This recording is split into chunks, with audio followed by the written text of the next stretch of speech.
یہ کہانی محنت کی نہیں، خود فریبی کی ہے۔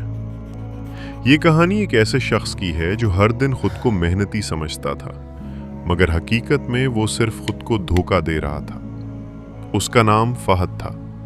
فہد صبح جلدی اٹھتا تھا، یہی بات وہ سب کو بتاتا تھا۔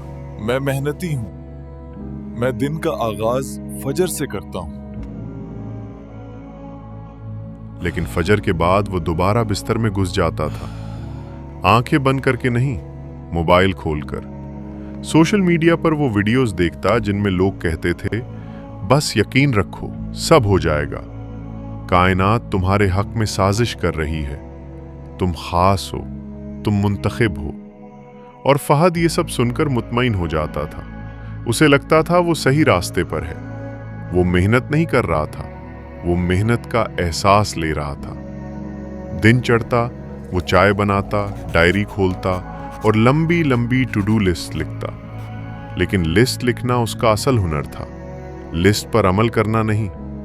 وہ خود سے کہتا، میں آج بہت کچھ سوچ چکا ہوں، عمل کل سے شروع کروں گا۔ یہ کل ہر دن نیا ہوتا تھا۔ گھر والے کہتے، کچھ کر لو فہد، وقت نکل رہا ہے۔ وہ جواب دیتا، آپ کو کیا پتا میں اندر سے کتنا ٹوٹا ہوا ہوں، میں عام لوگوں جیسا نہیں سوچتا۔ یہ جملہ اس کا سب سے مضبوط ہتھیار تھا۔ وہ خود کو خاص سمجھ کر ذمہ داری سے بچ جاتا تھا۔ ایک دن اس کا دوست حمزہ اس سے ملنے آیا۔ حمزہ کبھی فہد سے کمزور تھا، پڑھائی میں بھی، حالات میں بھی۔ لیکن اب حمزہ کے پاس کام تھا، ایک معمولی سا مگر ایماندار۔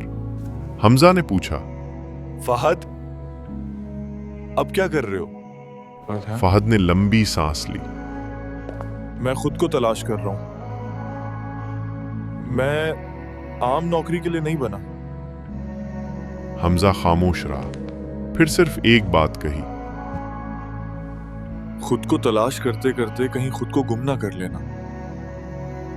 یہ جملہ فہد نے سنا مگر قبول نہیں کیا، کیونکہ سچ قبول کرنا سب سے مشکل محنت ہوتی ہے۔